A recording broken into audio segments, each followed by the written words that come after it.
Claro que sí, profesor. Buenas noches. Muy bien, buenas noches, gracias. Buenas noches con todos. Bien, vamos a continuar con nuestra nueva sesión. A ver, hoy día vamos a, ya creo que y ojalá con bastante detenimiento hicimos un análisis de la ley 2530. Hoy día vamos a hablar del Sistema Nacional de Pensiones, de la Seguridad Social que reemplazó un sistema de pensiones a través de una caja nacional. Y este marco normativo que en un inicio fue el decreto ley 19.990, establecía originalmente que los trabajadores que estaban comprendidos eran generalmente aquellos trabajadores que se incorporaban de la actividad privada, ¿no? A los empleadores, a los empleadores particulares, ¿no? Y en un primer momento se diseña este sistema nacional para coberturar o sea, a la masa, a la PEA poblacional, ¿no? A la población económicamente activa, pero que estaba en el ámbito de las empresas, ¿no? Eh, Ahí no había un espacio no sé, inicialmente no se establecía que ellos tengan que tener algún tipo de tiempo para poder incorporarse y ser afiliados a este sistema. Eh, También estaban comprendidos los trabajadores bajo unos regímenes antiguos. Estos regímenes esa es la ley 11.307, es una ley del año 60, me parece. Y es una ley que regulaba el estatuto civil, o sea, como la ley 276, como la ley Servil, ¿no? Regulaba todo la carrera administrativa, ¿no? Es una ley de estatuto. eh, También, o sea, para este tipo de servidores que estaban en este tipo de contrataciones, el sistema del decreto 1990 también les coberturó ese espacio, ¿no? También habían trabajadores de la actividad privada y obviamente que se incorporaban también había cobertura. Había en el año pues, 70, 71, 72, 73, 74, que fue el espacio en el que se crea la ley 2530, la 19.990, la 19.846. Son espacios del gobierno militar en que se trató de establecer los diferentes ámbitos de espacios laborales, los diferentes segmentos y contextos de desempeño laboral. Vamos a ver más adelante cuántos tipos de especialidades que han ido generando determinados también tipos de pensiones. ¿Por qué? Por la naturaleza, por el riesgo, no por las condiciones de trabajo. Bien, entonces este es un riesgo que coberturó a este tipo de personas, también del Poder Judicial, un segmento del servicio diplomático y del magisterio. Los trabajadores de las empresas de propiedad social, la cooperativa y similares, ¿no? Los 70, pues, el Perú se caracterizó por aglutinar, ¿no? Determinado empresariado y la participación colectiva de los participacionistas, asociados, socios, las cooperativas, ¿no? Las cooperativas, viven cooperativa de trabajo, como existe ahora. Lo que pasa es que ahora tienen un régimen, obviamente tenemos ¿aló? ¿Sí? Que tenga pues ese equipamiento hacia el futuro, ¿no? Pero si ya yo en el año 2019 recibo un equipo de 2013, este ya puede caer en obsolescencia, ¿no? En obsolescencia. Y de hecho... Bien, entonces, los trabajadores de la empresa de propiedad social era ese segmento de empresas que tenían un accionariado, ¿no? ¿Se acuerdan ustedes de el famoso caso de RBC, ¿no? Ricardo Menu Casinelli, claro, el accionario difundido, ¿no? Entonces, empresas en comandita, colectivas. No te cambia. Entonces, a ese segmento de población económicamente activa también este sistema nacional acogía, ¿no? Permitía que se afilie. Las cooperativas, ya vimos, hay cooperativas de ahorro y crédito, pero también había cooperativas, ¿no? De servicios, que hasta hoy existen. Lo que pasa es que hoy día, ya producto de las crisis, productos de el cambio de la constitución, las cooperativas hoy día tienen, sobre todo las cooperativas de servicio, tienen un mayor dinamismo que eh, ha hecho que algunas cooperativas, grandes cooperativas, tengan ahorita un nivel de ranking económico considerable y que obviamente les permite la contratación de más personas para ejercer diversos servicios, ¿no? Los trabajadores al servicio del hogar, ¿no? Siempre se pensaba que, sin embargo, esto del año 73 era un poco exiguo, ¿no? Mínimo, porque no se visibilizaba cómo es que una persona trabajando en un hogar, las familias podían, o las parejas que contrataban, las familias que contrataban este tipo de servicio, no había mucho control, ¿no? No había una fiscalización eficaz que haga pues que este tipo de servicios también. Sin embargo, la ley establecía que también podían, ¿no? Pero las condiciones a veces de este tipo de trabajo, de este segmento de trabajadoras, sobre todo trabajadoras, hacía pues que sus empleadores no declaren, ¿no? Que han contratado y que por consiguiente no había ninguna obligación ni de retención ni de aporte, ¿no? Los trabajadores artistas, ¿no? Perú se caracteriza hasta ahora, hay un sindicato nacional, hay sindicatos, mejor dicho, de músicos, de guitarristas y de diversas, toda una pluralidad ¿no? de artesanos que también bajo el decreto del Sistema Nacional de 1990 y el Sistema Nacional de Pensiones podían incorporarse a este sistema. Y obviamente quedaba abierta la posibilidad para aquellos otros trabajadores que no estén comprendidos en los demás, ¿no? 2530, 1846, si se quiere, pueden incorporarse a este sistema. Hay una característica de este sistema, admitía también la posibilidad de que aquellos que realizan una actividad económica independiente, pero además también pues daba la posibilidad de aquellos asegurados que cesen, ¿no?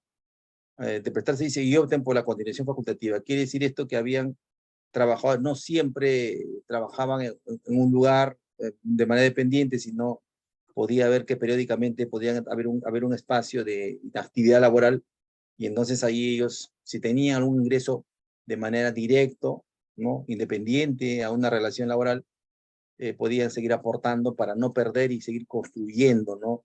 Su espacio, su marco previsional.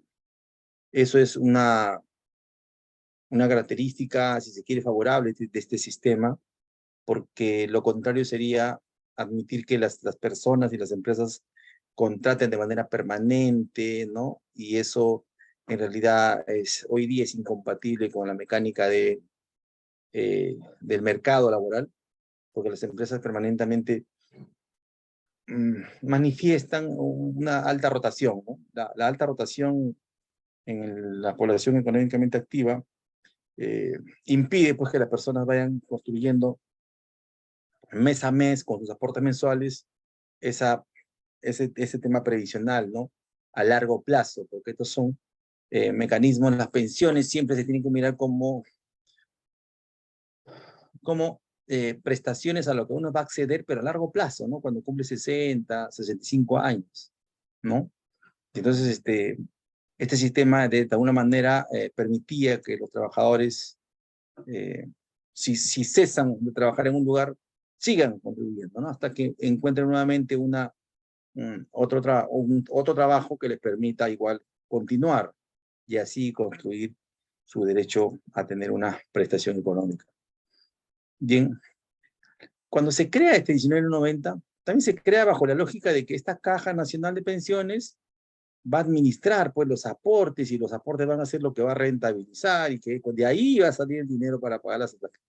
Obviamente, la 19.846, este decreto 1990, La propia ley 2530 siempre se estructuraron bajo esa lógica, ¿no?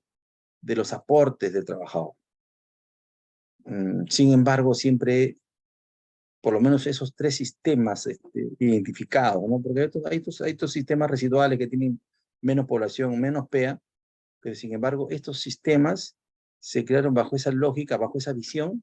Sin embargo, siempre esa visión y esa lógica fue errada, ¿no? Errada, ¿por qué? Porque no, en ese momento no se hicieron unas ratios económicas, financieras, no se hicieron, si se quiere, estudios actuariales que digan, efectivamente, vamos a crear una ley en la que la persona aportando el X porcentaje de su remuneración asegurable, X, va a tener de aquí a 60 años, a partir de los 60 o 65 años, el derecho a tener una pensión de tal monto, o un estimado, ¿no?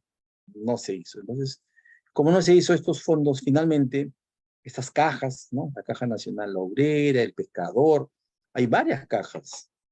En realidad, la Caja Milpol,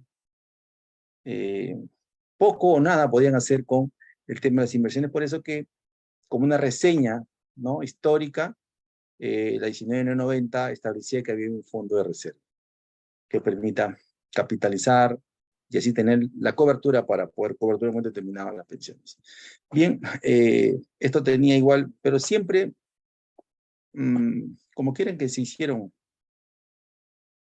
en el momento, se hicieron durante el gobierno militar, siempre se hablaba pues de este desarrollo socioeconómico, ¿no?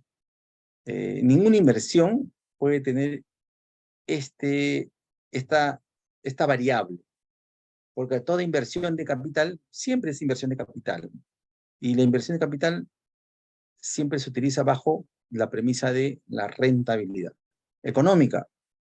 Distinto es que tengamos un presupuesto para hacer un colegio, ¿no? Y ahí hay una rentabilidad social. El Estado invierte en un colegio porque socialmente va a recuperar que los estudiantes, ¿no? Socialmente va primero a garantizar la educación, que llegue a la población, porque esa es su finalidad, pero además va a el Estado en la educación, a través de la educación, establecer todos los mecanismos de desarrollo como la economía, como la salud, como la seguridad y X razón. Entonces, esta variable de que las inversiones de este fondo de reserva se den también que contribuye al desarrollo económico, como que no queda, ¿no? Y obviamente estamos hablando de un espacio determinado en el que había todo un... ¿Se acercará a Colombia? ¿Reaccionará? Entonces, eso así, pero ese fue el diseño de este sistema, ¿no? Eso fue el diseño que es necesario que sepamos cómo nació y luego cómo fue variando, atendiendo a las necesidades económicas financieras, a la sostenibilidad financiera que hoy día tiene mucha preponderancia en el tema previsional. Bien, el decreto ley 25967 de diciembre de 92 crea pues la Oficina Nacional, la Oficina de Normalización Previsional, y a partir del año 94 asume la administración del Sistema Nacional de Pensiones, reemplaza a la Caja Nacional de Pensiones, ¿no? Se sostiene que hay un estimado de 4.720.000 afiliados y 576.000 pensionistas, ¿no?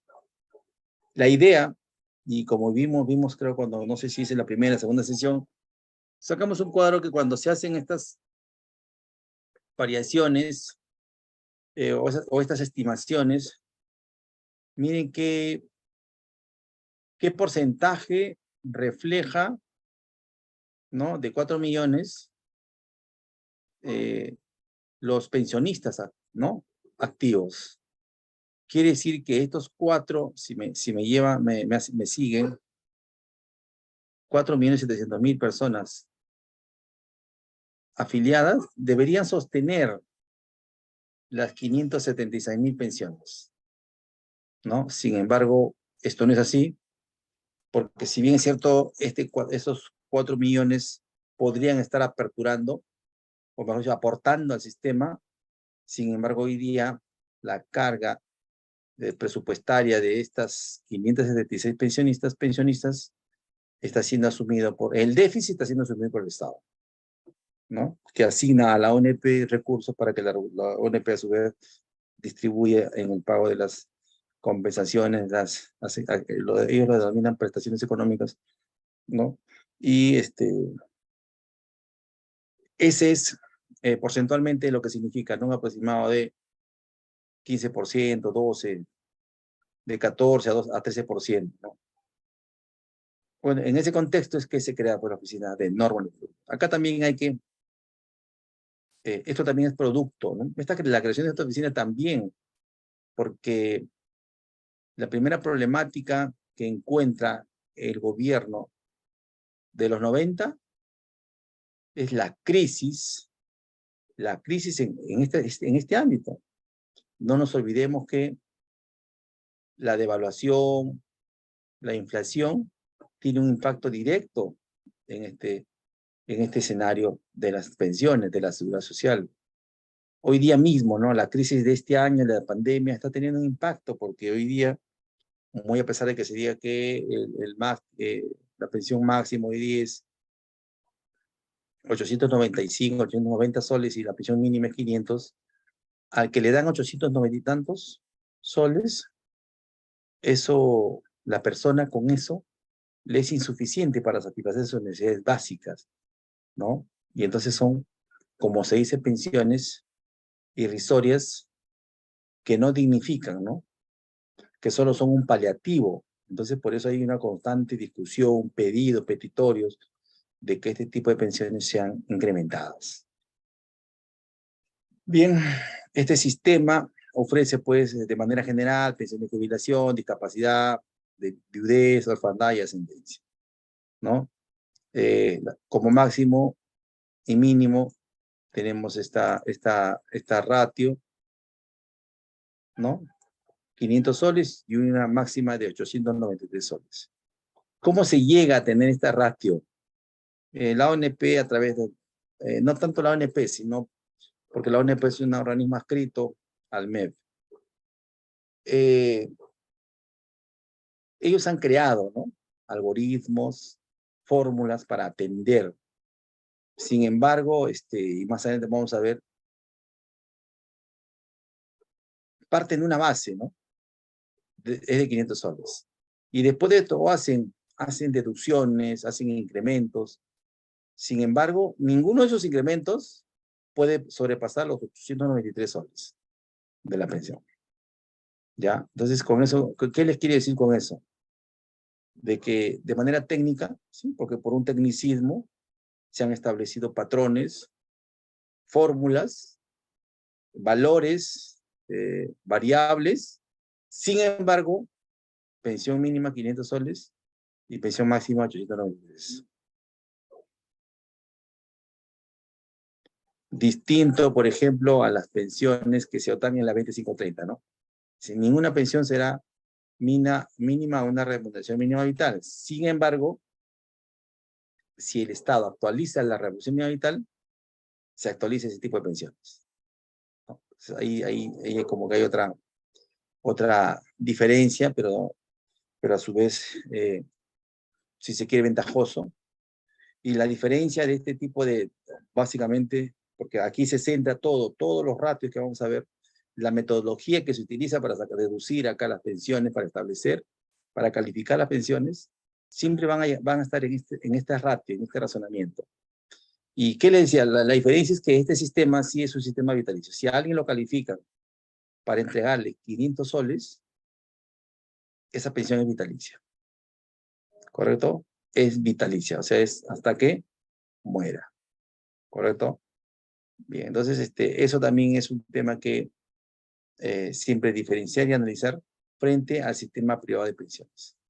En el sistema privado de pensiones la persona puede haber aportado, de repente hasta los 65, porque ahí sí es hasta los 65. Pero ese monto acumulado, más los intereses capitalizados, no necesariamente hacen de que la pensión sea vitalicia. Claro que el sistema privado de pensiones habla, ¿no? Interpreta que hay una pensión vitalicia, ¿no? Dicen que la pensión vitalicia, y entonces calculan y dicen, si tienes un fondo de 100, lo voy a dividir en tantos meses tengas a partir de ahora hasta 105 años. Y lo que resulte de promedio, eso es tu pensión mensual vitalicia, dice. ¿Por qué? Porque los 105 años, que lo vimos en la segunda, tercera sesión, me parece, ahí se establece lo que es la tasa de mortalidad. La tasa de mortalidad es el rango de la tasa de mortalidad. Y se entiende que hoy día, mejor decir, la tasa de longevidad, ¿no? La tasa de longevidad que establece la SBS. Se entiende que una persona puede vivir hasta los 105. Entonces, tú tienes que garantizarle esa pensión vitalicia. Ojo, pero si lo que voy a tener es una pensión vitalicia de 100 soles, no sé qué tanto pueda eso denominarse, ¿no? Porque así hay personas que tienen un monto acumulado de 100.000, 150.000 y finalmente en ese rango desde los 65 hasta los 105 tendrían que acumular pues medio millón, 1.500.000 para tener una pensión más o menos estimada, ¿no? Voy a ver, calculador acá.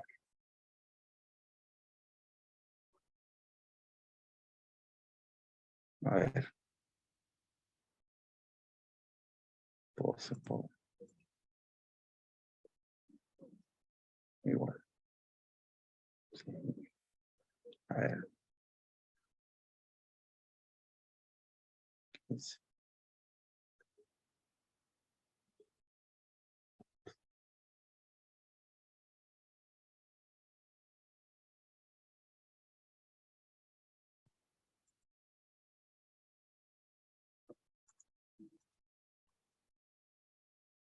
Ya.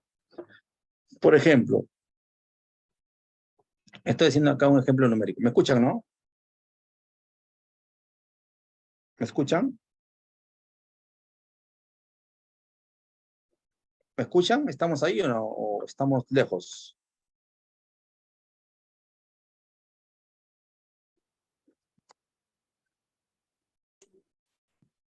Sí se escucha, sí. Gracias, gracias. Listo. A ver, entonces les decía, estoy haciendo una simulación, ¿no? De una persona que se jubile a los 65 años y desde los 65 años su tasa de longevidad son 105 años, ¿no? Y entonces, por ejemplo, he podido, ¿no? Si solo la pensión es 500 soles, lo estoy multiplicando por 12, que es anual, y ese monto anual lo estoy multiplicando por monto anual por 10, 20, 30, 35, por 40 años. Entonces la persona tendría que tener el momento que pasa deja de trabajar para tener una pensión de 500 soles, 500 soles, ¿no? Tiene que tener un monto acumulado de 240.000 soles. Ya. Sin embargo, este monto acumulado, pues, tendría que haber, vamos a hacer una simulación, ahora una simulación, este monto entre 30 años de aporte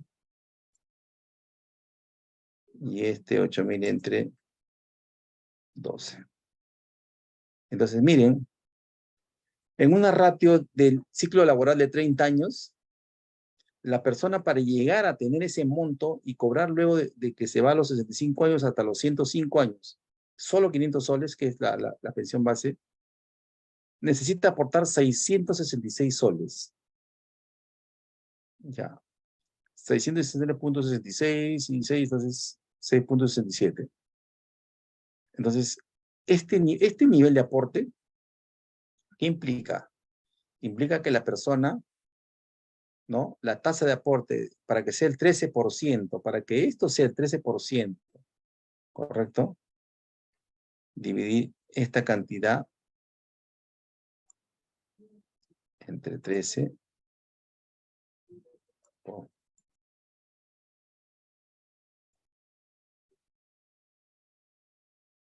Entonces la persona tiene que ganar 5.128 soles para que el 13% de su aporte vaya al Sistema Nacional de Pensiones y pueda asegurarse. ¿Quién gana aquí 5.000 soles? En el sector público no se gana 100.000. Las personas del régimen 276, 2.000 soles, 1.500, 2.500. Eso es una rata. Entonces, como ven, siempre el sistema, desde el aporte del trabajador, tiene una lógica deficitaria, ¿no? Entonces, por eso termina haciéndolo, el Estado finalmente termina asumiendo con presupuesto público este pago de pensiones. Bien, el reglamento, este decreto de ley 18 establecía, la 1990, establecía que los aportes, el monto, las prestaciones económicas, el líquido, ¿no? Si se quiere, el quantum, se iba a hacer a través de la potestad reglamentaria del Poder Ejecutivo a través de los decretos supremos, con el voto aprobatorio del Consejo de Ministros. Por eso es que hoy en día, a través de esta potestad reglamentaria que tiene el Poder Ejecutivo y propiamente el Presidente de la República, potestad de reglamentar las leyes, ha venido emitiendo y ha venido modificando de manera periódica, siendo una última modificación cuando se hace un reglamento unificado de normas legales que regulan el Sistema Nacional de Pensiones, ¿no? Entonces, en este reglamento unificado, nuevamente se redefine, ¿no? El aseguramiento obligatorio, el aseguramiento facultativo, pero siempre que al momento del cese, estas personas hayan cumplido con los requisitos que les exige el sistema. ¿Ya? Esto no va a variar, ¿correcto? Para establecer el sistema de aportes en principio,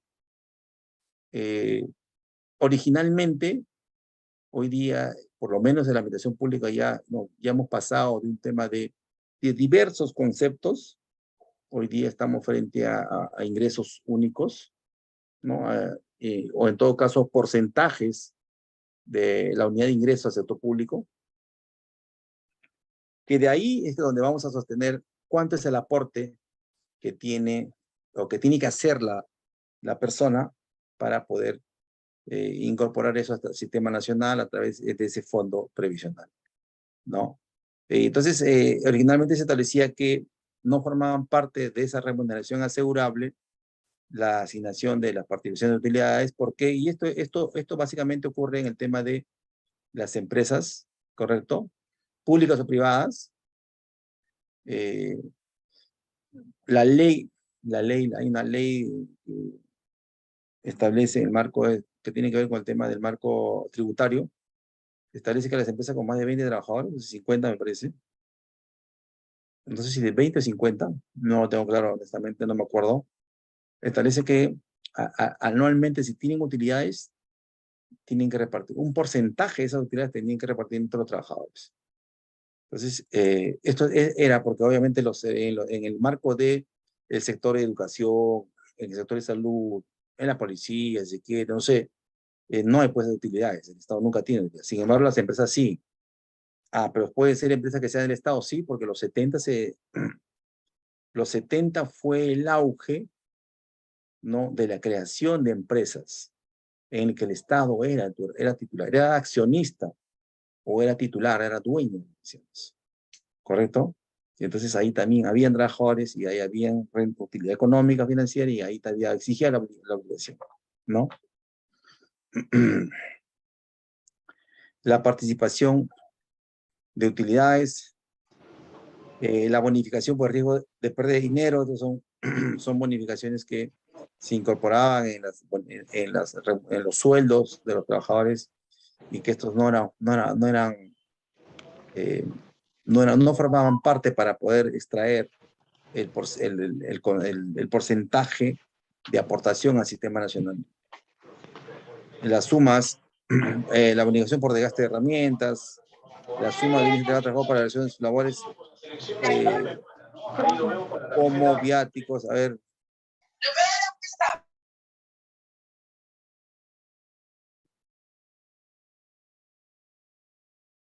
Ya.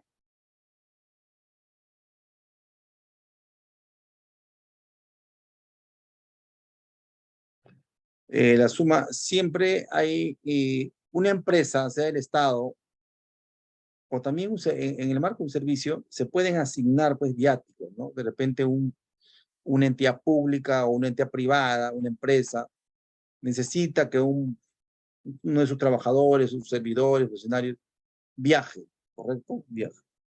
Y entonces estos viajes están sujetos al pago de unos viáticos, porque la persona tiene que desplazarse por cuenta de la empresa, por cuenta del Estado, para realizar sus trabajos, sus funciones. Por consiguiente, tiene derecho ahí a que el Estado le asigne para los pasajes, para su estadía, ¿no? Y eso se denomina los viáticos, ¿correcto? Entonces, eso también es el otorgamiento de este tipo de beneficios no es incorporado para asumir el monto de la remuneración asegurable, ¿no? Bien.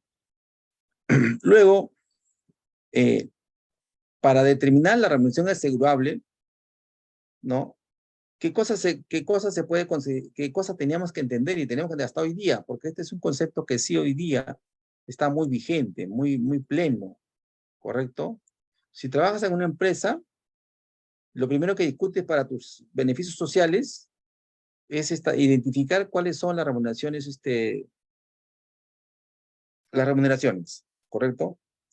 Y entonces ahí los conceptos remunerativos, hay conceptos remunerativos y conceptos no remunerativos, ¿correcto? Y entonces, ¿cómo define la 728, por ejemplo, un concepto remunerativo? Define todo aquello que, a partir de todo aquello que es de su libre disponibilidad de los trabajadores, ¿correcto? Y entonces yo puedo decir libre disponibilidad y que no esté sujeto a rendición de cuentas. Yo puedo decir que a un trabajador le doy un bono para alimento y eso es parte de su remuneración.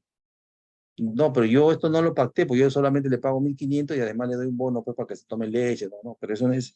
Si tú no le exiges la rendición de cuentas, quiere decir que es para que trabaje mejor, para que cuide su salud, pero tiene una característica, porque como no le exiges esa rendición de cuenta, entonces estás dándole, entregando, y eso es un concepto, si bien bonificación especial, pero es un concepto remunerativo porque entra a la esfera del trabajador y entra a su libre disponibilidad. O sea, con ese monto que le das, el trabajador puede hacer lo que crea conveniente, porque no está obligado. Pero si le das una entrega para que cumpla una función que esté relacionada con el trabajo, con el servicio, con la función, y te da cuenta, eso sí es un concepto no remunerativo, ¿no? Y eso es muy importante porque desde un inicio la norma ha hablado de la libre disponibilidad. Eso es la libre disponibilidad. Cuando el trabajador no rinde cuentas y puede hacer con ese concepto, con ese bien que se le entrega, lo que generalmente no es dinero, no es dinero, son vales, entrega, en los 70, los 80, pues hablaba de entrega de víveres, ¿no? Canastas, una forma de entrega de este tipo de apoyos, de ayudas. A los trabajadores se entregan una canasta, ¿no? Entonces, obviamente, el valor de esa canasta también podía ser cuantificado para establecer esa remuneración asegurable. La equivalencia, ¿no? de las remuneraciones en especie, obviamente hay toda una regulación en materia laboral que regula esta equivalencia.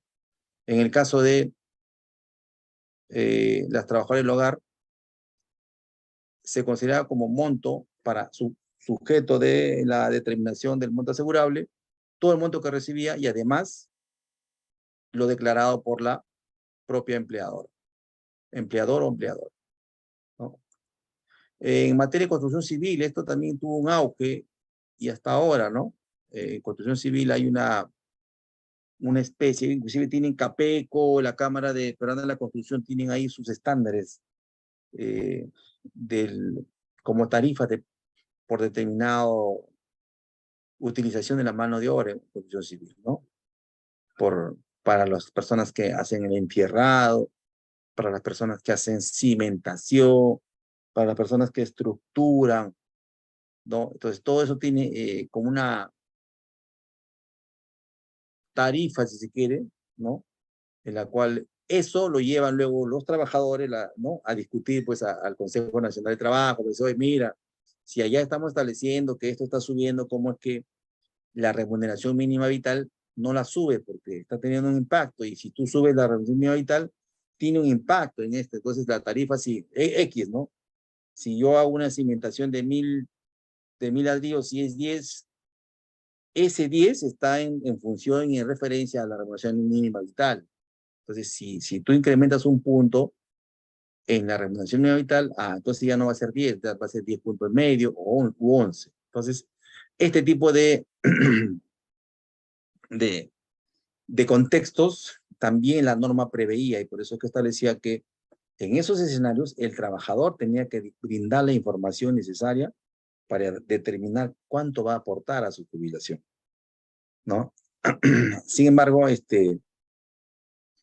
igual se establecía un mínimo, una base, ¿no? Que es la remuneración mínima vital. Perdón. La remuneración mínima vital siempre va a ser el techo mínimo, ¿no? Para establecer la remuneración asegurable, ¿no? Entonces, si una persona tiene que aportar, ¿no? ¿Cuánto está la remuneración mínima hoy día, por ejemplo? ¿1030? De 900. ¿Cuánto es la remuneración mínima vital hoy día? 1025, me parece, porque ha subido 50 soles. Sí. Ya. 1025, me parece. Entonces, el porcentaje, el 13% de 1025 es lo que corresponde, como por todo concepto, en aportes, ¿no? Los supuestos especiales para determinar, ¿no? Cuando hay duda, también nos vamos a la remuneración mínima vital.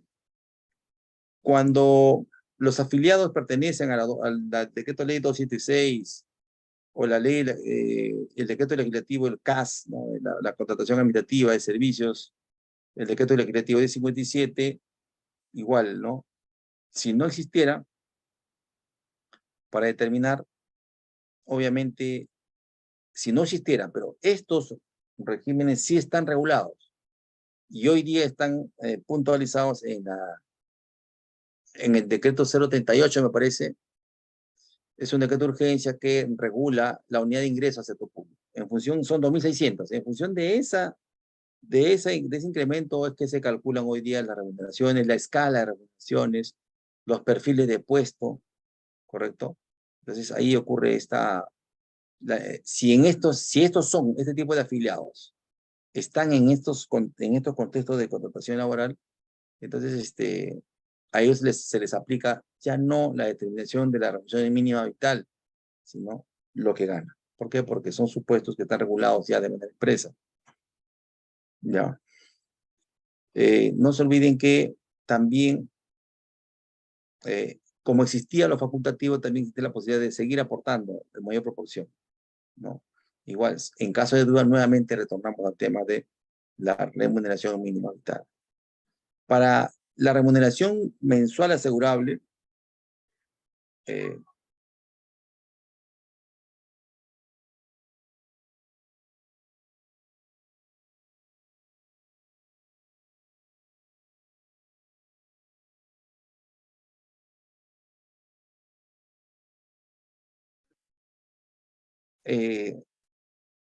este monto de remuneración tiene una base mínima, ¿correcto? Pero no tiene un monto máximo, ¿no?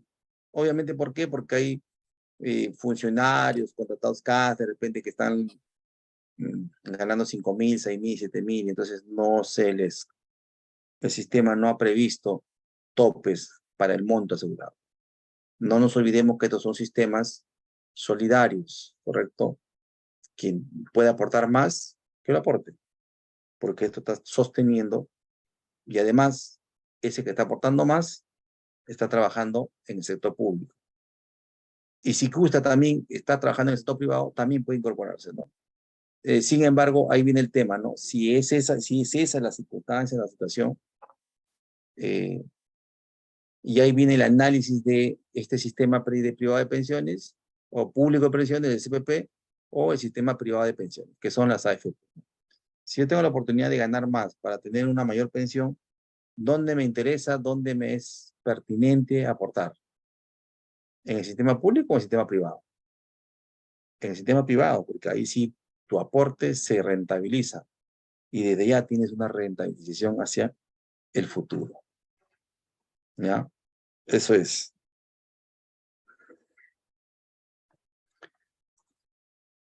Los afiliados, ¿no? A partir del 1 de mayo de 1973, son los afiliados obligatorios, ¿no? A partir de 1931, que nacidos a partir de 31, si son hombres, y a partir del 1 de julio de 1973, si son mujeres. Si nacen a partir del 1 de julio de 1976, también son afiliados. Siempre ha habido esta diferencia, ¿no? Siempre para el sistema previsional, a pesar de que somos esquemáticamente una sociedad machista, siempre hay una consideración al rol, ¿no? A la naturaleza del género, ¿no? Femenino. Y siempre este tipo de normas han tenido esa diferenciación que no es discriminatoria, que no es arbitraria, porque es una diferenciación natural, ¿no? Los afiliados facultativos, ¿no? Los afiliados facultativos que trabajan en la actividad privada, y también los afiliados facultativos que estando en el sector público dejan de trabajar, pero pueden continuar con sus aportes de manera voluntaria y facultativa. Aquí hay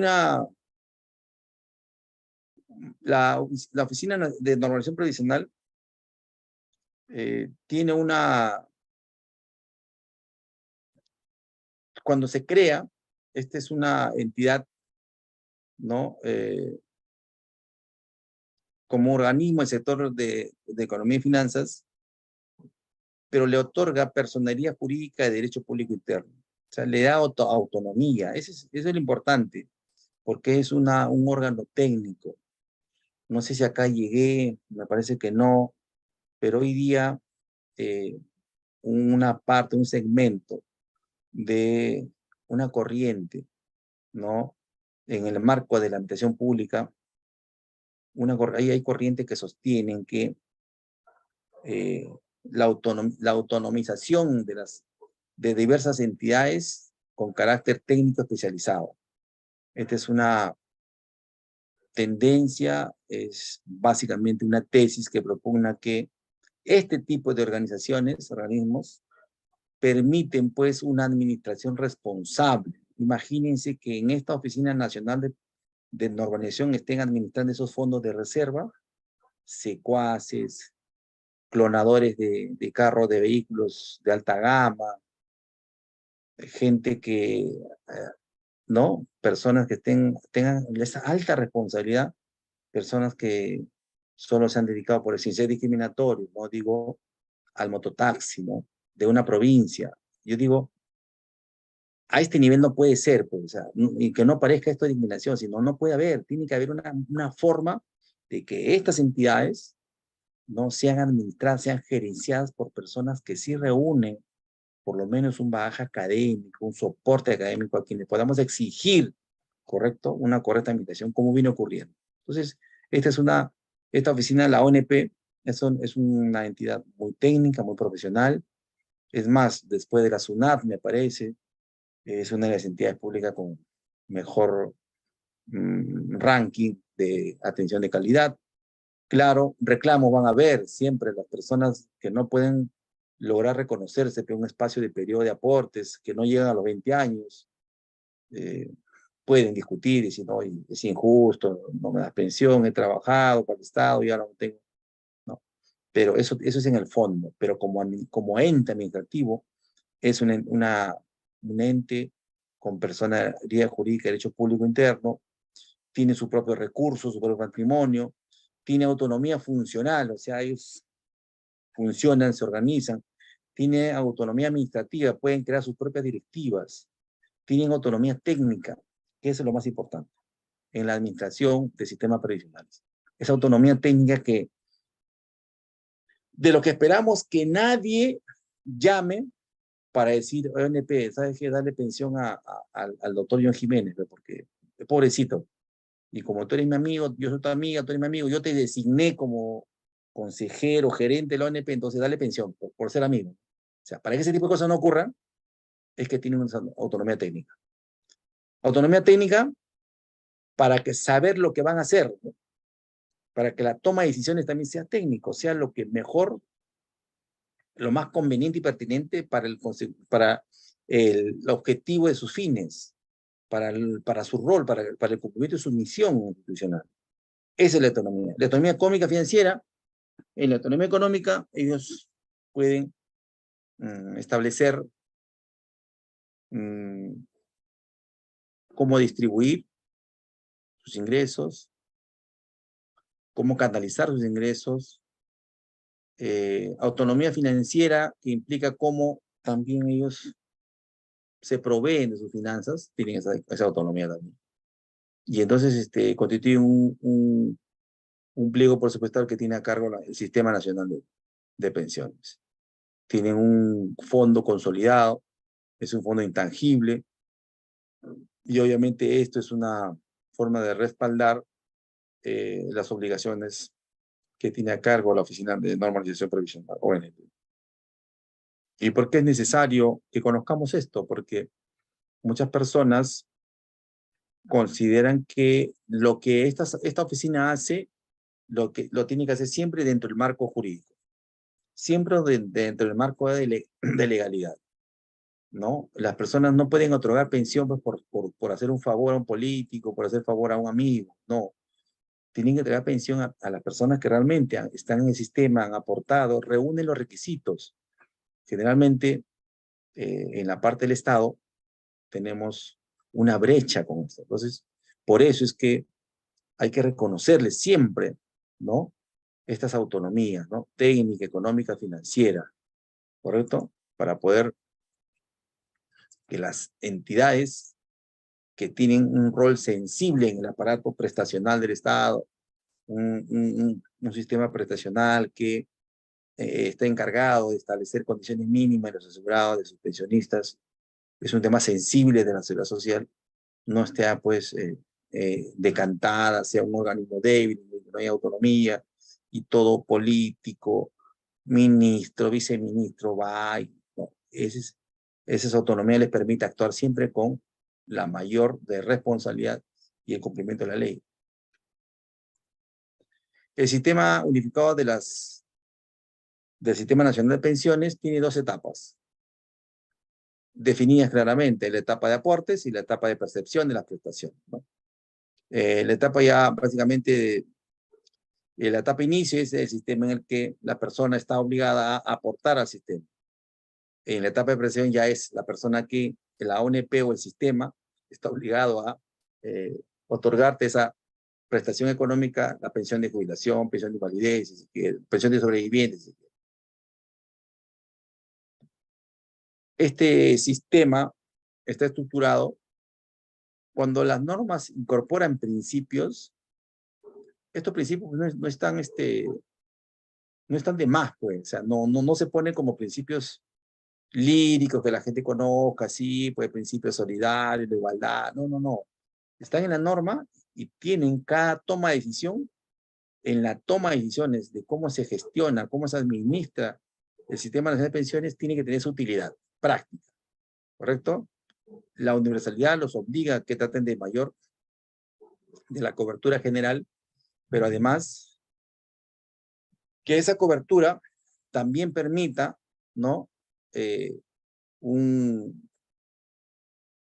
Rediseñar su sistema, ¿no? Cómo incorporar y cómo hacerlo más atractivo, cómo hacerlo más rentable, cómo capitalizar mejor, ¿correcto?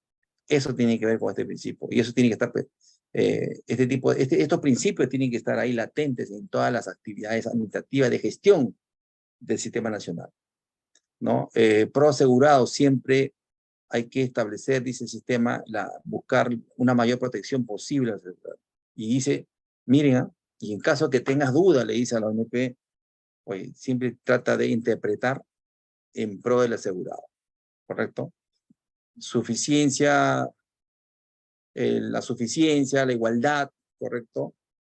La solidaridad, ellos tienen un fondo, ese fondo es solidario y es intangible, ¿no? No sé si es una noticia, creo, he escuchado bueno, sí, al respecto hay hay un proceso que se hizo en el año 90 y tantos, que se le hizo a la ONP, que se dispusieron embargos de cuentas, todos, ¿no?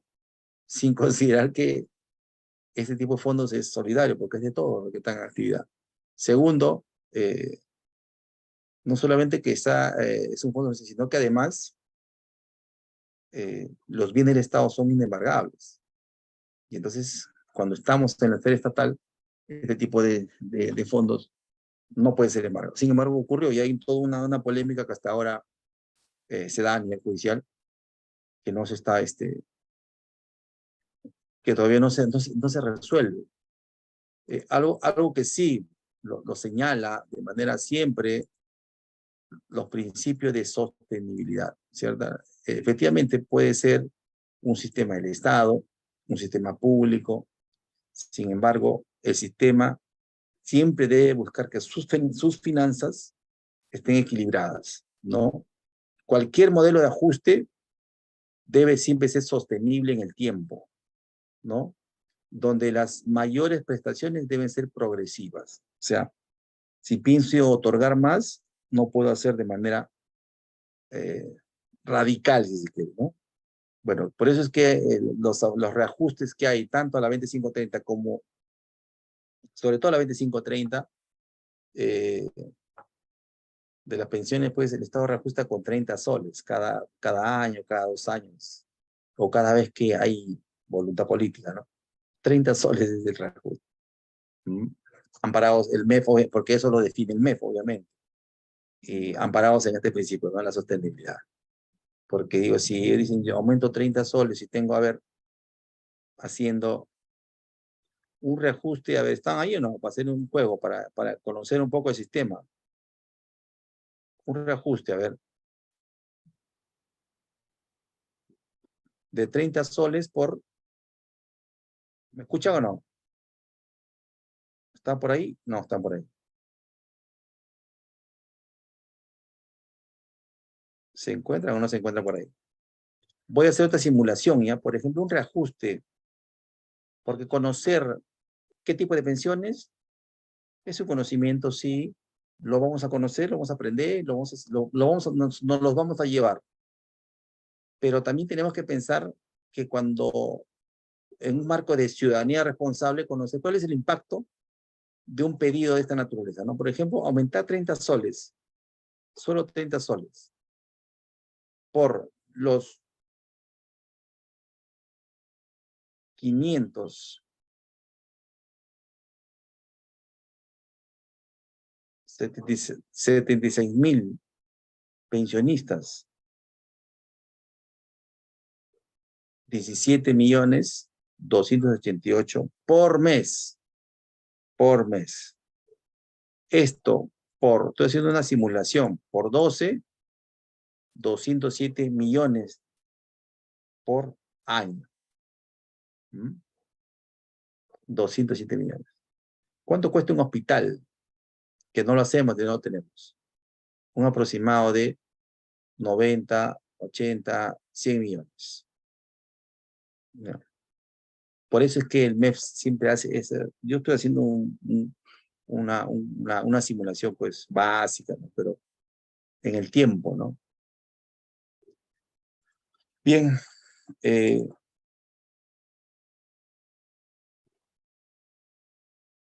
Los integrantes afiliados en etapa de aportes, a quienes se les descuenta el 13% de su remuneración asegurable, pensionistas, el titular, los beneficiarios, todos aquellos que reciben las prestaciones previsionales que viene del Sistema Nacional por Derecho Derivado. ¿Y qué es el derecho derivado? La pensión de viudez, de orfandad y de ascendientes, ¿no? Del papá y del hijo. Porque son derivados. Nunca van a ser iguales, ¿no? Estaba revisando que aquí, por ejemplo, muchas viudas demandan, señor, ¿por qué me pagas el 50%? Si mi esposa ha aportado, su derecho es que él ganaba el 100%, ahora me vienes, ya han habido demandas, una serie de demandas. Y entonces se ha llegado a hacer un análisis, y obviamente es un análisis que lo que hay que compartirlo con la población económicamente activa. El MEF tiene, y desde el enfoque del MEF tiene una ratio que se basa en esto, ¿no? Dice, en principio, sentido común, si una persona consume, si una pareja vive con 100 de pensión, si uno deja de existir, ese 100 ya no debe ser 100, porque puede entrar a una mitad, en principio. O sea, de manera así, por sentido común, práctico, pragmático. Pero esto tiene sustento, ¿no? Que ya lo define la doctrina, el principio de contingencia y la propia aseveración. Si una persona, ¿no? Las pensiones que otorga el Estado, el titular son distintas porque se originan en circunstancias distintas. La pensión de un titular se origina porque por todo el tiempo que aportó, que trabajó y aportó, ¿no? Construyó su marco previsional para que en el futuro, después de 60, 65 años, pueda percibir una pensión, porque él la forzó. Sin embargo, las pensiones derivadas, como la viuda, son derivadas de una circunstancia en la cual la persona que fallece su causante tiene, y que obviamente éstas deben responder, ¿no? A una necesidad que se encuentra cuando éste no está. Entonces ahí se quiebra el principio de la igualdad. Entonces las pensiones derivadas no son igual que las pensiones de los titulares. Tienen un origen distinto, ¿correcto? Es más, hasta si se quiere,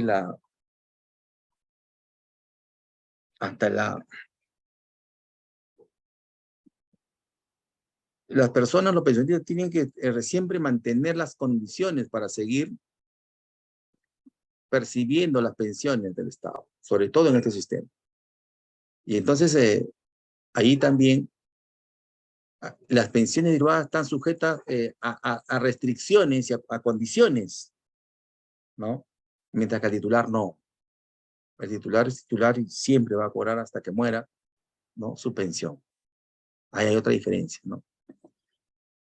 También hay integrantes del sistema de pensiones a los trasladados o trasladadas. Estos son pensionistas que han pertenecido al sistema privado y luego, por una ley de desafiliación, han pasado nuevamente al sistema público. Bien. El aseguramiento obligatorio. Bien. Tenemos este reglamento unificado de las leyes del Sistema Nacional de Pensiones que establecen que al iniciar la vida laboral de dependencia están obligados a pertenecer al sistema privado de pensiones, sistema público de pensiones. Si optan, también hay una obligación de este aseguramiento si es que optan por el sistema de pensiones una vez que iniciaron su vida laboral con dependencia con anterioridad y no se encuentran afiliados al sistema nacional, ¿correcto? O sea, empezaron a trabajar, pero nunca se afiliaron. Se incorporan de manera obligatoria. Esta incorporación obligatoria, obviamente, también ha ocurrido producto de esta ley de libre desafiliación. Esto tiene un antecedente. La década de los 90, cuando se da, ¿no? El año 92-93 se crean el sistema privado de pensiones, las AFP,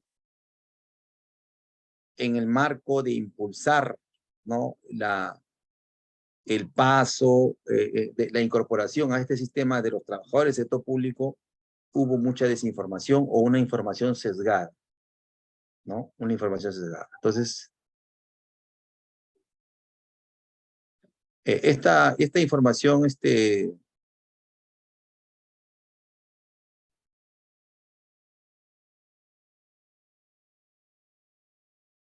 esta información viciaba, ¿correcto? Por eso se da esta ley.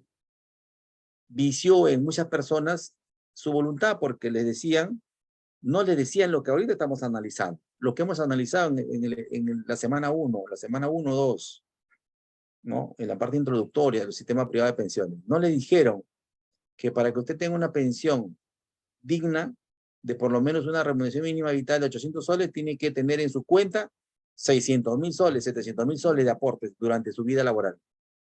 Y eso, el bono reconocimiento que otorgaba el sistema, ¿correcto? Era pues de 5.000 soles, 6.000 soles, cuando se trasladaban a la CFP. ¿Qué va a aportar pues 6.000 soles? ¿Qué va a rentabilizar 6.000 soles? ¿Cómo va a llegar esa rentabilización a una persona a tener pues 500.000, 600.000 soles de aporte para que pueda llegar hasta los 105 años, desde los 65 hasta los 5 años, con una pensión promedio de 500 soles, una pensión mínima? Entonces, esa desinformación obligó a que el Estado, gobierno, dicte una norma de desafiliación porque habían personas que se habían empezado. Claro que estableció parámetros, ¿no? Se establecieron parámetros, ¿no? Requisitos, pero finalmente se posibilitó que muchas personas se reingresen al Sistema Nacional de Pensiones.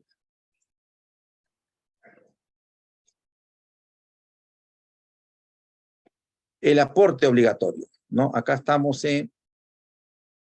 siempre estamos obligados, por si acaso, a este aporte. Aquí hay ya hay una, si quieres, en este reglamento único, lo que inicialmente originalmente había trasladado del sistema, este reglamento ya unifica los trabajos del hogar, los trabajadores de artistas, intérpretes o ejecutantes. Mire, o sea, hay muchas, o sea, dentro de la trabajo artístico, o sea, hay el músico, el que ejecuta, hay toda una gama que no tenemos ni idea, pero es una gama amplia. Entonces, todas estas personas que están o laboran, ¿no? Están obligados en el marco de una relación de dependencia. Sus empleadores están obligados, son agentes retenedores. Por eso que este 13% lo recauda la SUNAT, ¿ya? Y la SUNAT tiene sus mecanismos de igual, o sea, cantidad de derecho público, tiene su autonomía económica, financiera, de ahí es que están en el marco de la utilización de la ley de ejecución coactiva, pueden tener auxiliares coactivos, ejecutores coactivos que van y cobran. Entonces, eso es en favor del Sistema Nacional Previsional, ¿no? Ahora, el procedimiento para establecer el aporte del 13%, igual surge la suerte similar a lo que en la 2530 hablamos, los últimos 60, los últimos 12 meses, los últimos 36 meses para determinar contexto. Pero finalmente siempre es en base a un promedio. En realidad, este tema de cómo llegan, el tema del aporte y cómo se llega a establecer la ratio de las pensiones, hoy día yo diría que al haber establecido un marco mínimo y un marco tope, en el cual lo mínimo, así no logres, basta que has tenido más de 20 años de aporte, vas a tener 500 soles, pero si has tenido más de un aporte, ¿cómo llegas al resto? Si es que puedes llegar a sobrepasar los 893, 890 soles, el tope es ese, ¿no? Puedes lograr tener derecho a tener 1.000, 1.200, 1.500, pero no. Este sistema solo tiene un tope, ¿no? Entonces, ese análisis, ese algoritmo, esa fórmula que está vigente, yo lo considero en este momento, de mi modesto punto de vista, relativo, ¿no? Entonces, siempre se utiliza esta ratio, ¿ya? De los 60 meses. Siempre el tema, siempre los aportes, hay la remuneración de referencia, se puede incrementar, dice la norma, por los años adicionales de aporte, ¿correcto? ¿Cuánto tienes mínimo que aportar? 30. Pero si continúas aportando, puedes tener algún rédito. Bien. La remuneración de referencia no se puede sacar. ¿Qué pasa si hay un bache, no? Antes de cesar, 12 meses antes no laboró 12 meses, licencia, cualquier circunstancia, cualquier variable. Entonces se van a los 12 meses próximos a ese espacio. Pero no se calcula este tiempo vacío, porque sería sumar 0 y dividir 12, ¿no? Entonces no tiene... Entonces la norma también se ha puesto en este supuesto para ese cálculo, y entonces esos espacios son complementados, ¿no? Con los tiempos laborados más próximos, ¿no? Se pierde la condición, ¿no? Por mandato legal, por fallecimiento, por circunstancias sobrevinientes a las circunstancias que impiden que continúe en la condición de pensionista. Los requisitos específicos del régimen general de pensión de jubilación individual de los titulares es la edad, 65 años, los aportes, las unidades de aporte, mínimo 240 unidades de aporte, en lo facultativo igual.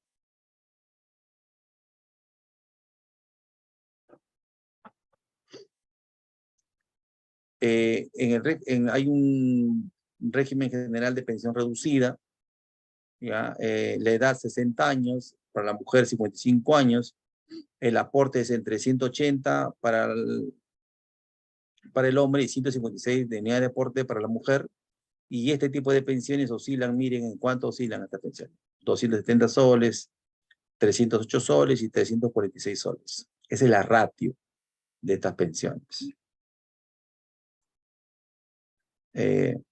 Las prestaciones previsionales que presta el sistema son por derecho propio y por derecho privado. Por derecho propio es el titular, pensión completa, parcial, reducida, el titular, ¿correcto?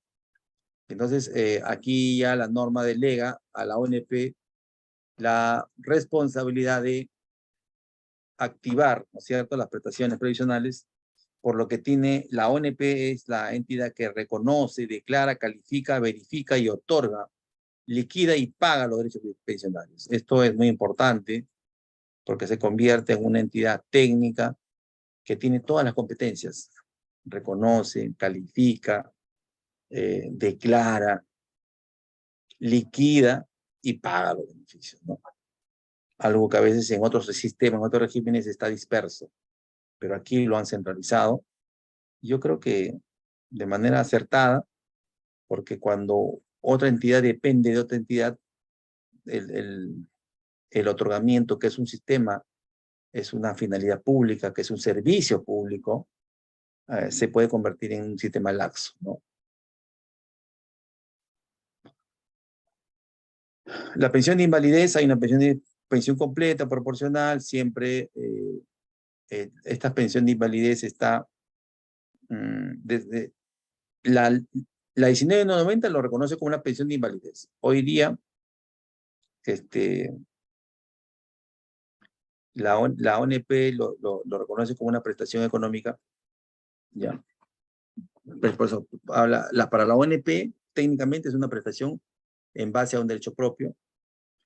En el marco del 1990 es una pensión de invalidez, pero este nomen juris ha cambiado a partir del desarrollo normativo, ¿no? De la modificación de... Bien. Entonces aquí tenemos pensiones de discapacidad para el trabajo, y se produce cuando la contingencia del afiliado se genera en la pérdida de capacidad de trabajar en trabajo, a pesar de los ajustes razonables, no hubiese podido recuperarse, y entonces se incorpora en el marco del Sistema Nacional de Pensiones, y recibe este tipo de prestaciones como pensión de invalidez. Esta puede ser completa o proporcional. Si es completa o proporcional, va a depender del tema de aporte, el tiempo. La pensión de jubilación se produce cuando sucede la contingencia relacionada con la edad de jubilación, y esa es acá en la... respecto a la edad, de manera general, la pensión de jubilación de manera general se te por la edad, ¿no es cierto? Entonces, si una persona adquiere 65 años y ha aportado más de 20, tiene el derecho a tener una pensión de jubilación.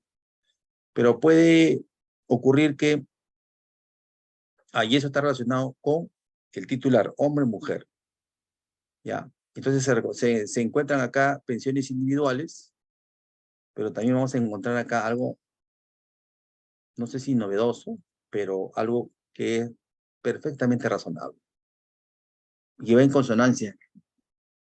Las pensiones para sociedades conyugales o uniones de hecho. ¿Ya? O sea, ¿y por qué se pone esta norma en esta circunstancia? Porque de los demás regímenes sí admiten, por ejemplo, para la viuda o para el viudo, una pensión de uno y una pensión derivada. ¿Correcto? En cambio, en este régimen no. Y acá puede ocurrir que si los cónyuges, ¿no? Pueden acumular, bajo este tipo de pensión para la sociedad conyugal, pueden acumular, dice la norma. Si no llegan a tener tiempo de aporte, pueden acumular. Uno aportó 10, el otro 10, pero ojo, tiene que tener un tiempo, pues, 60 o 65 años. Siempre el tema del tiempo va a tener su preponderancia. Doctor, ¿y qué pasa si dejo de trabajar antes de los 60? Tiene que esperar. Si ya aportaste más de 20, tiene que esperar tener 60 o 65.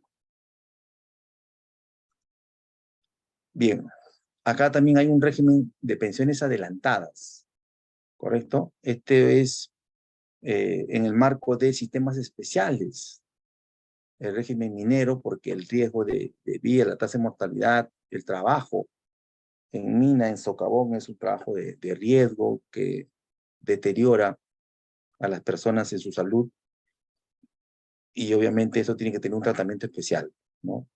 Hay personas que tienen que hacer ese trabajo, tienen que cumplir este segmento de nuestra PEA, tiene que hacerlo. Sin embargo, el Estado no puede ser incoherente con darle el tratamiento que le da pues, a todos nosotros, los que trabajan en Lima, en un lugar donde de manera libertad, ¿no? De manera libre, pueden trabajar, entrar, venir, a las 5 de la tarde ir a su domicilio, ¿no? Descansar en domicilio, un lugar saludable. En las minas no. Los mineros, por ejemplo, trabajan y ahí viven. Sus familias muchas veces ahí estudian. Y entonces su círculo, su espacio de trabajo es ahí. Entonces es una condición de trabajo, es una característica de trabajo que influye en su tasa de mortalidad. Y por eso que ahí a ellos se les dan un tipo de pensiones, un régimen especial de jubilación adelantado. Porque no se espera a los 65 años. Los obreros con un civil, los trabajadores marítimos, igual, tienen las mismas circunstancias. Los periodistas, los colegas pilotos, estos sí son, que ya no hay, porque obviamente no aportan, ¿no? El régimen de pensiones y jubilación proporciones especiales, la prestación previsional con rango de 10 hasta menos de 15 años de aporte, la prestación previsional con rango de 15 hasta menos de 20 años de aporte. Bien. Ahí se aplica este tema de las pensiones adelantadas. Las prestaciones en base al derecho derivado. O sea, ya hablamos de todo lo que el titular puede adquirir como derecho titular, ¿correcto? Aquí vamos a encontrar las pensiones por derecho derivado. Lo primero que encontramos es la pensión de viudez o la del cónyuge superviviente o la pareja de la unión de hecho, ¿no? Del causante. La pensión de orfandad es los hijos del causante menor de edad. La pensión descendiente son el papá, la mamá del causante. Y bueno, si no se logra establecer estas condiciones, hay un capital de función que se paga, ¿no? Las pensiones de jubilación y de invalidez. El rango inicialmente era 415 soles y habían reajustes. Luego este monto como tope pasó a 857 y luego fue reajustado. Y este tipo de, cuando el monto fluctúa, hay como ven acá hay una fórmula que ha establecido la ONP para que las pensiones se den en ese marco, se calculen en el marco, hoy día en el marco de los mínimos 500 y 893, 95 soles, me parece, que es como la ratio, ¿dónde está?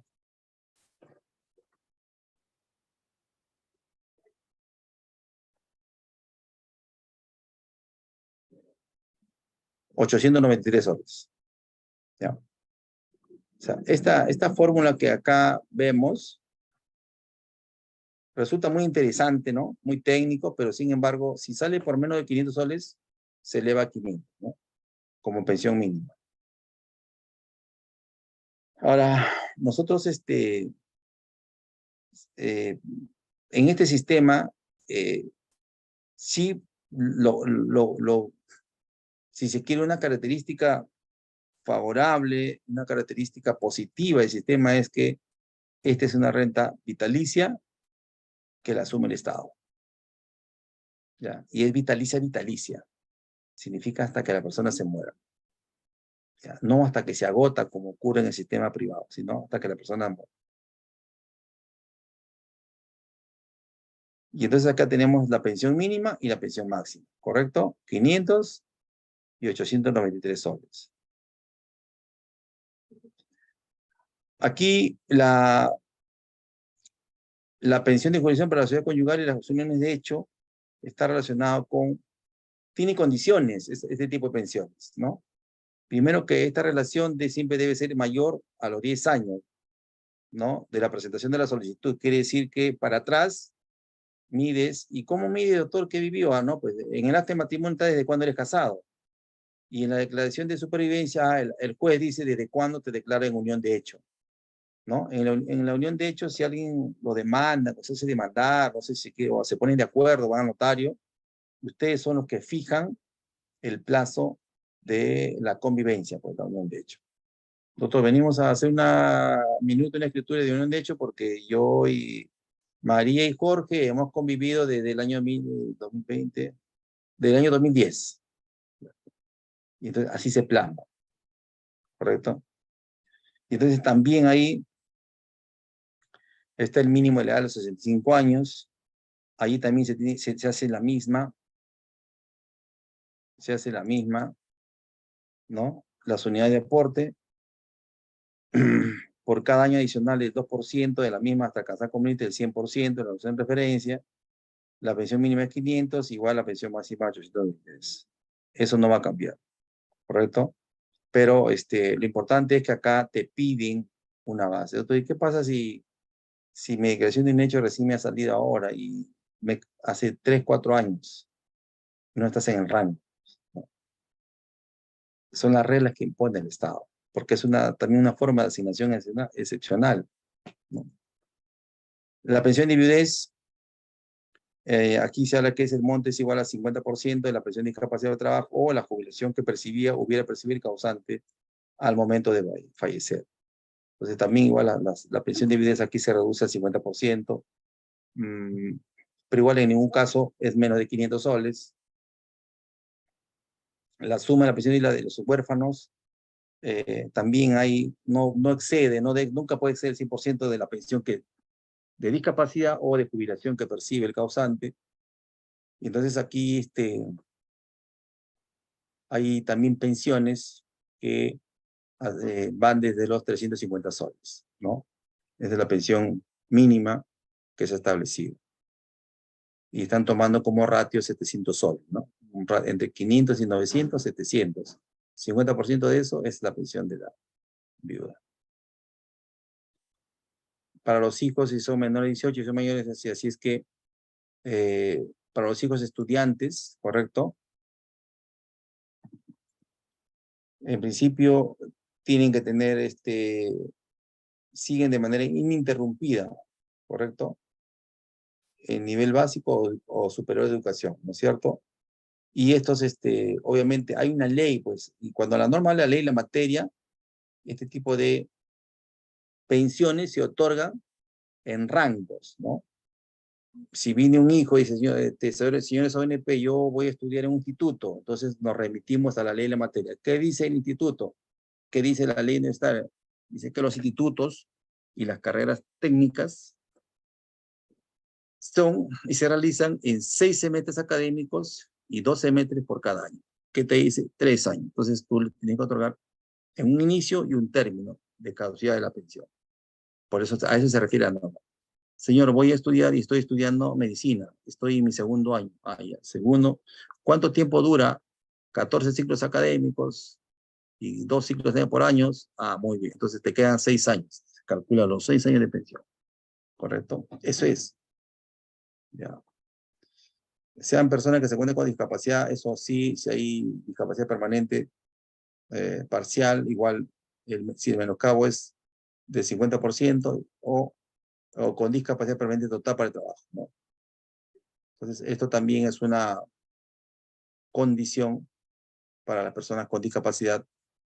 Y igual hay rangos, ¿no? ¿Qué pasa si la discapacidad o el menoscabo de la persona que se encuentra con discapacidad permanente parcial se encuentra en una circunstancia en una situación de 40% nomás de menoscabo?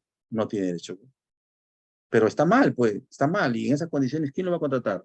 No hay forma, ¿no? Sin embargo, ahí entran pues los dilemas, ¿no? Y en realidad yo no participo en este ciclo de administración de este sistema previsional, pero hay circunstancias en las que sí evaluamos circunstancias similares, ¿ya? Y efectivamente, pues hay circunstancias que miramos, observamos que son discapacitados y que muere su causante, se quedan en el limbo y no tienen derecho a nada. Y tenemos que evaluar ahí, también mirar un poco más allá del tema, por ejemplo, de la ley de la discapacidad, del discapacitado. Entonces, pero acá este es un sistema así bien férreo. Acá se establecen las comprobaciones periódicas. La pensión de orfandad, bueno, acá es mínima de 270 soles. Pero acá hay un requisito, ¿ah? Que fue observado, este requisito de la comprobación del estado de discapacidad fue observado por la Defensoría, ¿ya? Y sobre una ley específica, fue observada y nunca se aplicó. Sin embargo, está en la norma, porque se entiende que estos discapacitados pueden en un momento determinado recuperar sus condiciones y a partir de ellos dejan de ser pensionistas y vuelven a su vida activa laboral. La pensión de ascendientes es el 20% de la pensión que le correspondía y la pensión mínima es 270 soles. O sea, ahí no bajas. Porque si qué pasa si el pensionista cobra de como 500 soles. Su ascendiente dice el 20%, el 20% de 500 soles es ¿cuánto? 50 soles, 100 soles. No, establecen una pensión mínima de 270 soles. En realidad, esta es una pensión tipo pensión 65, bueno, algo similar. ¿Ya? Pero ¿cuál es acá la característica? La edad, 60 años, 55, en el caso de la mamá. En el ámbito económico hay dos circunstancias: la dependencia económica de causante y no percibir rentas superiores al monto de la pensión que correspondería. ¿No? Entonces acá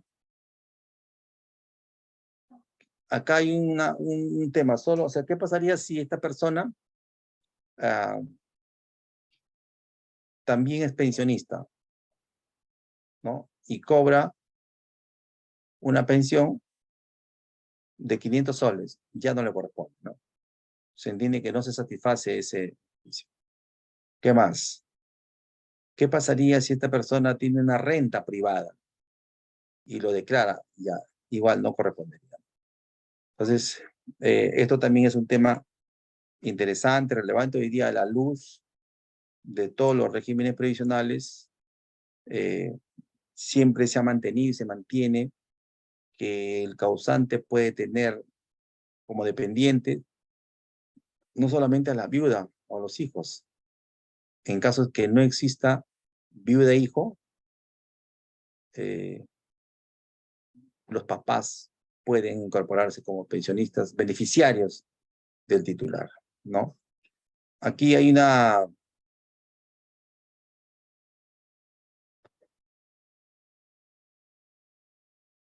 esta última característica que establece este reglamento único relacionado con el tema de la pensión descendientes, es que al momento que por ejemplo, ya hay un hijo y cobra pensión, o hay una viuda y ya quiere su pensión, inmediatamente eso hace caducar o hace excluir el derecho a que el papá posteriormente vuelva, o la mamá acceda a la pensión. ¿Correcto? Eso es lo que quiere decir esta última característica, ¿no? En el caso de que al fallecimiento del causante no tenga derecho a pensión permanente, ¿por qué? Porque hay un hijo, luego no adquiere con fecha posterior, ¿correcto? Aun cuando se reduzca, dice, el número de beneficiarios de pensión de viudez o orfandad. Eso implica que no haya, pues, porque puede haber un caso, por ejemplo, en el que hay una viuda y la viuda fallece. Y entonces ninguna, el causante no tiene ningún beneficiario. En este caso, ¿los padres pueden reclamar? No, la norma en esta parte, y van a haber luego otro régimen que sí permite, en este régimen no. Ya. Bien, siempre el tema de los reajustes van a estar dados en el marco de la sostenibilidad financiera. Precisamente la Constitución Política fue modificada para modificar, ya vieron, la 2530, y también se generó un impacto para todos los demás regímenes para establecer que cualquier monto de reajuste tiene que ceñirse a un informe actuarial. Es un informe sustentatorio que califique variables, rentabilidad, inversiones, capital, capitalizaciones, ¿correcto? Inflación, y diga, efectivamente, este año podemos aumentar 10 soles, porque todo lleva a que va a haber una tasa de rendimiento en azul, y de ahí podemos aumentar. Salvo, entonces, el equilibrio financiero también está en el marco de la Constitución Política, ¿no? La primera disposición final y transitoria de la Constitución Política, modificada, que la vimos cuando analizamos la 2530, señala y habla de la sostenibilidad financiera de cualquier reajuste, incremento en el sistema previsional. Bien, hasta aquí no sé si hay algunas preguntas, unas incertidumbres que puedan, para poder, alguna consulta que tenga al respecto. Aperturamos la... ¿Nadie? Doctor, buenas noches. Sí, buenas noches.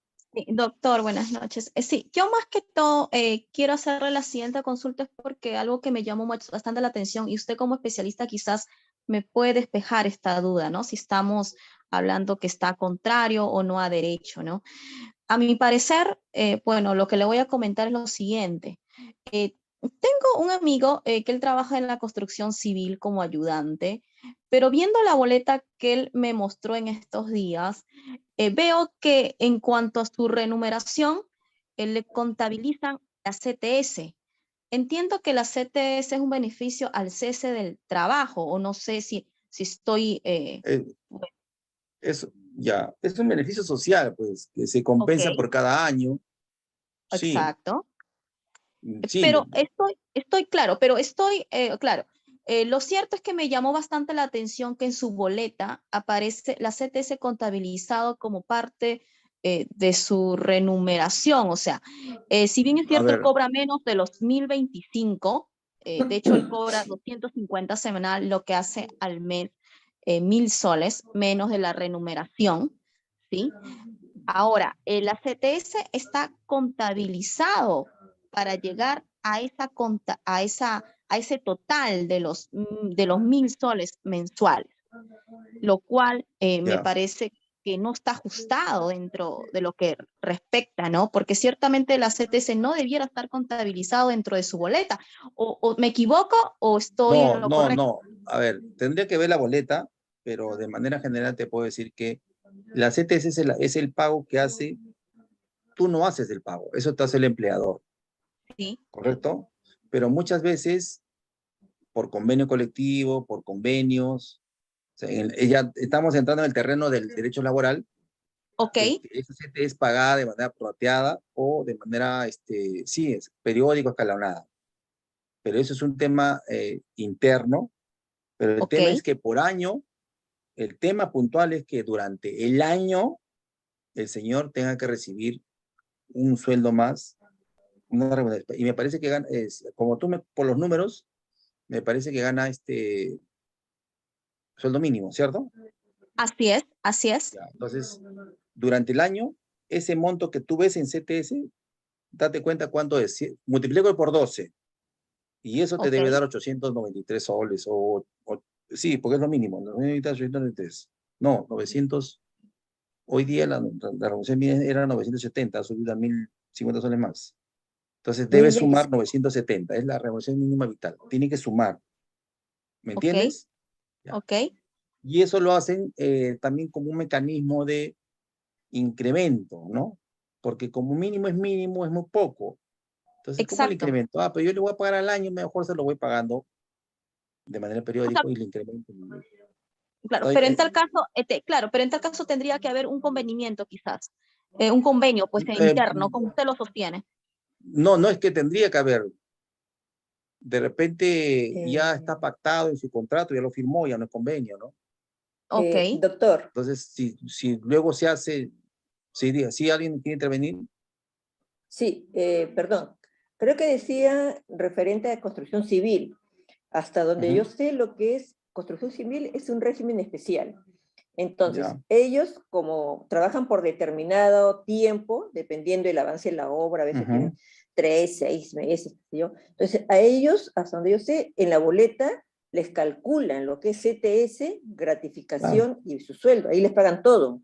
ujú, Para ellos no va a haber una sí, liquidación al final cuando terminan su labor, ni tampoco le hacen el depósito semestral, que es lo que es la CTS, ¿no? sí, pero hay proyectos y digo con una casuística, ¿no? Por ejemplo, el Hotel Sol de Oro, Miraflores. Bien, Ese fue un proyecto de ampliación del hotel que duró año y 8 meses. Y ya, después de 12 meses y vinieron a reclamarles porque le tenían que liquidar varias cosas. Pero sí, lo que dices es correcto, pues. Por ejemplo, claro, si tu amigo, tu compañero trabaja en una obra que lo van a contratar por 3 meses, a él le tienen que calcular todo trunco. Se claro, lo así tienen que es. calcular, todo trunco. ok, ¿Qué significa todo trunco? Por rateado, ¿no? Si le den ejemplo, si terminado del 1 al 3 meses, ya le corresponde tres, tres le corresponde tres conceptos, o sea, tres conceptos de 12 de Claro, 12, de 12 conceptos que sumen el total de una CTS, ¿no es cierto? Al año le tienen que dar 10 de CTS, por ejemplo. Y entonces, si ya trabaja tres meses, se divide los 10 entre 12 y al término o en cada mes, ese así es, monto se lo van pagando de manera prorrateada para cumplir así con es, el pago. sí, Eso es sí, lo que así dice su es, norma especial. ok, sí, Pero si el entiendo. proyecto continúa, porque yo en ese caso sí vi que le hicieron un problema al dueño, porque eh, de alguna manera estaba yo laborando cerca y alguna vez venía a consultar y les hicieron problema. Ya vino la federación y hicieron un problema porque eran varios trabajadores. Pero básicamente es eso, ¿ya? Eso es. Entiendo, entiendo. Eso es. Eso Ok, pasa con ellos, eso pasa con el tema de también los mineros, ¿correcto? Porque lo contratan claro, por temporadas, ¿no? Son los contratos de los así trabajos es, por temporadas. Es una claro. modalidad contractual por temporada. ok, doctor. Ok, gracias. Ojo, pero también ahí él tiene vacaciones truncas, o sea, sí tiene, hay otros beneficios, o sea, no, por eso suma ese cachito que es de más, Ok, suma, ¿cuánto suma? Te vas a dar cuenta pero si esto no llega ni a la mitad, entonces no va, ¿no? Pero suma, porque ahí debe estar de repente 3, 4 meses, 5 meses, nada más, ese es la temporada, y entonces ahí está calculado pues sus vacaciones truncas, todo, no solamente el tema CTS, por si acaso. claro. Ok, Pero, perdón, pero me llama la atención si es construcción, porque en construcción, por lo mismo que es el régimen especial, dependiendo del cargo, tienen sueldos que no son tan bajos. Entonces me llama la atención que me digas el mínimo. Eso iba a decirle, ¿sabe por qué? Porque ellos tienen la Son cámara tarifas Capeco, pues. especiales. No. Capeco tiene, ¿lo dije ahora o la clase pasada? Capeco establece, Claro, tiene, como le dice, tarifas estandarizadas así de es. cimentación, enfierrado, varias cosas. La Mm. verdad que no acuerdo mucho porque hace tiempo vi unos casos y ellos Sí, tienen sí. ahí. Entonces, en construcción civil, sueldo mínimo, Por eso me llama la atención que sí, me mínimo. parece que, pero Ah, generalmente, ¿y qué? ¿No le pagan nada directo? ¿No le abonan nada de manera directa? Porque eso generalmente hacen para no pagar por más beneficio, ¿no? Para sacar para un no poco inflar, claro, la para no planilla, inflar, claro, pues. así es, sí. Probablemente eso ocurre, pero en Probablemente sea, realidad yo ellos, creo sí, sí, porque en no creo que realidad, sea tan bajo. ¿sabe por qué? 80 soles y hace por 8,48. Claro, hasta el año, mm, ¿cuándo? Estamos 21, ¿no? Antes de la pandemia. Somos Antes, 22. no, pero 22.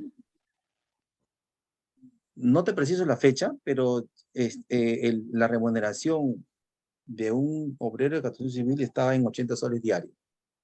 Sí, claro, más o menos ¿Ya? por A la ahí. semana le tenías que pagar 4 por 8, 48, 488. A la quincena, el doble, y al mes, 4 veces. O sea, Claro, casi llegaba a 2.000 soles. claro, Entonces, casi dos. entonces estaría muy por debajo, doctor. Si Claro. estamos sacando de este punto, claro.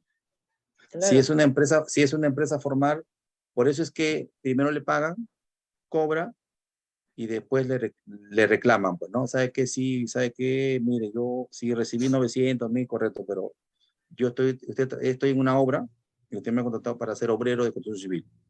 No, yo te he contratado para que seas almacenero. No, pues estoy en una obra de construcción civil. No, acá está tu contrato. No, primacía de la realidad, yo soy constructor. Primacía de la realidad, entonces a mí, y sobre esa tarifa que yo te digo es donde se calculan ese tipo de derechos, porque eso es la remuneración que le deben pagar. Mm, claro. ok, ok, doctor. Igual, Capeco mide, o sea, si son 80 soles diarios es porque lo mide, hace su cálculo en base también a la remuneración mínima vital, pero le incrementa algunas variables y de ahí sale el monto que es mayor, ¿correcto? Pero entonces, si es construcción civil, me parece que por ahí están simulándole condiciones laborales y para pagarle menos, ¿no? Y claro, es lo que a mí me parece también. Por eso le hice la consulta. Sí, no, está bien. No hay Totalmente. problema, ustedes mientras estamos en esto tenemos todavía como un mes más y están ahí, no hay problema, ¿no? Ok, doctor, muchas gracias. Bien, ¿alguna casuística, un comentario? Doctor, una consulta. Un trabajador, ya, bueno, los dos esposos eran trabajadores, ¿no? Siempre han aportado a ONP. Él quedó viudo, ¿no? Entonces él ya estaba recibiendo pensión por ONP. Pero Viudo hombre, ¿perdón? El hombre, sí. viudo hombre. Sí, sí. Los dos ya estaban recibiendo pensión por ONP, porque ella se jubiló adelantado, ¿no? ¿Ya? Entonces, fallece ella, el viudo, fue a reclamar a ONP pensión por viudez y ONP inicialmente le denegó, le dijo que no le correspondía. ¿Eso es correcto? La ONP, 1990, no ONP. le corresponde. Sí, pues no le Le corresponde. dijeron que no. Inicialmente le dijeron que no. ¿Y por Pasaron qué? ¿Por qué dice como, que inicialmente? ¿por qué? Porque pasaron como 4 años, han pasado como 4 años y nuevamente alguien le dijo, pero a ti sí te corresponde por viudez. También tú recibes tu pensión de jubilado, pero te corresponde por viudez. Nuevamente reclamó y ONP le dice, sí, te corresponde, después de esos 4 años, ¿no? Entonces de ahí han empezado a pagarle recién, pero como esos 4 o 5 años que ya habían pasado, ¿no? Que había fallecido la esposa, eso ya no es retroactivo. No A le han partir de pagado. aquí para adelante. Sí, Pero si ya. en algún momento él reclamó, ¿no? Y le denegaron, entonces ¿Eso procede o no procede? No, a ver. ¿O procedería?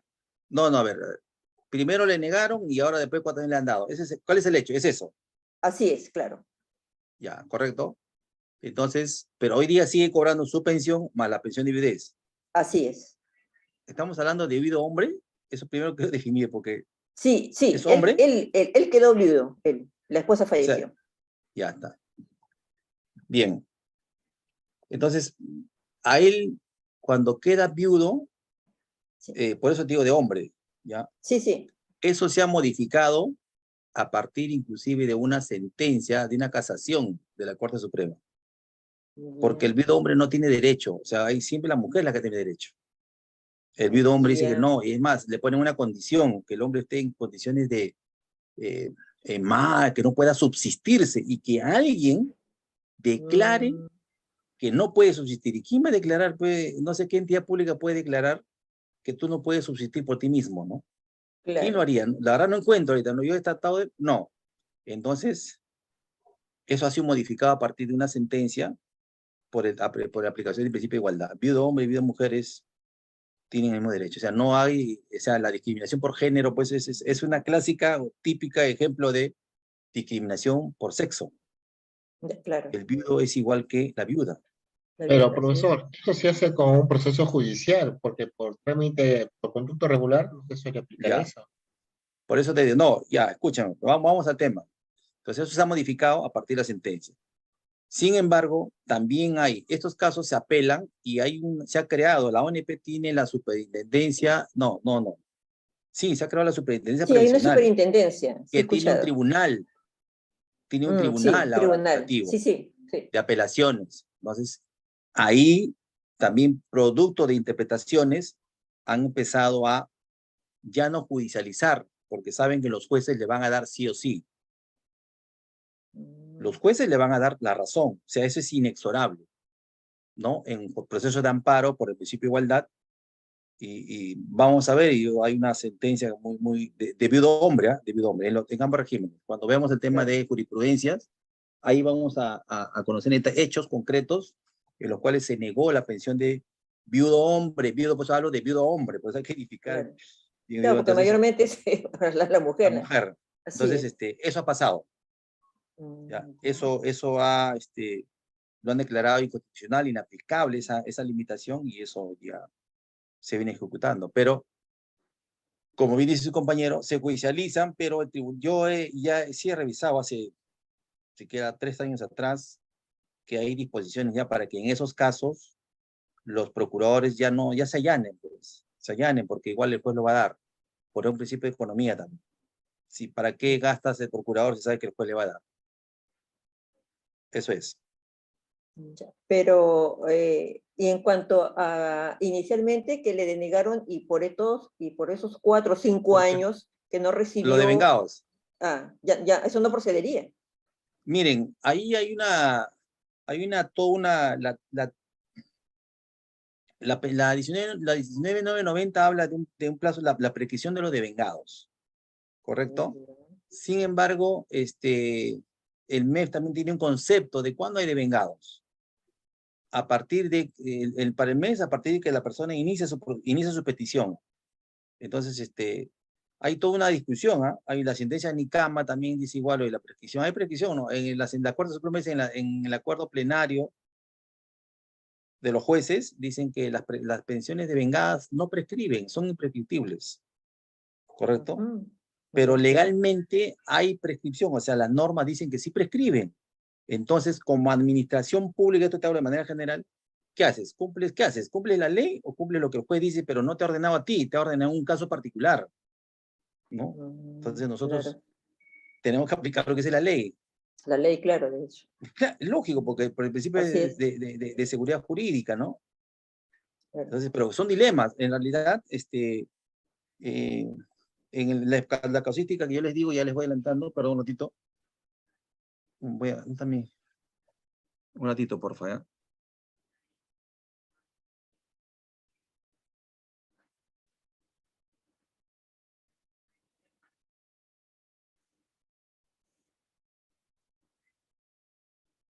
En sistema previsional que yo conozco y me desempeño como asesor jurídico, y ahí no me agradeces. Por ejemplo, no está la unión de hecho. Y a la unión de hecho que viene declarada no le damos pensión, le denegamos. Y le denegamos con total injusticia, ¿no? Sabiendo que estamos siendo arbitrarios, por injustos, pero cumpliendo la ley.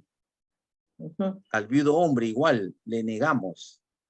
Pero va al Poder Judicial y el Poder Judicial, aplicando esa sentencia que aplica para la 19.990 del viudo hombre, ya aplicando esa misma lógica constitucional de defensa y garantía de derechos fundamentales a la igualdad de género y no discriminación por sexo, les otorga. Pero nosotros sabemos que ese es, pero le tenemos que negar porque estamos cumpliendo la ley. Ese es un dilema, está. Claro. No sé si ético y también moral, ¿no?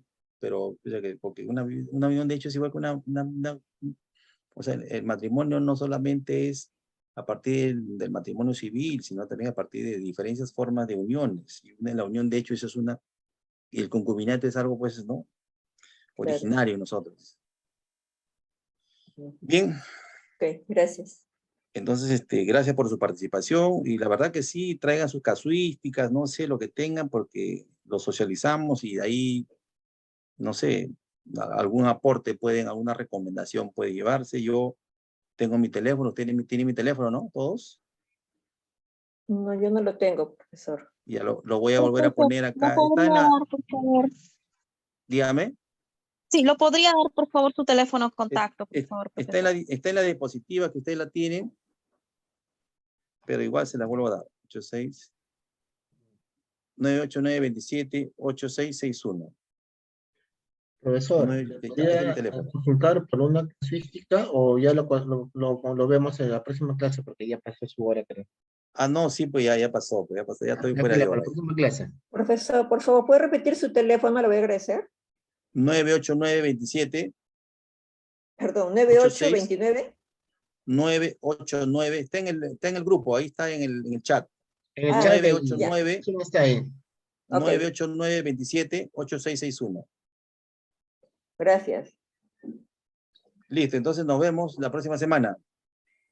Cuídense, gracias. Gracias a usted, buenas noches.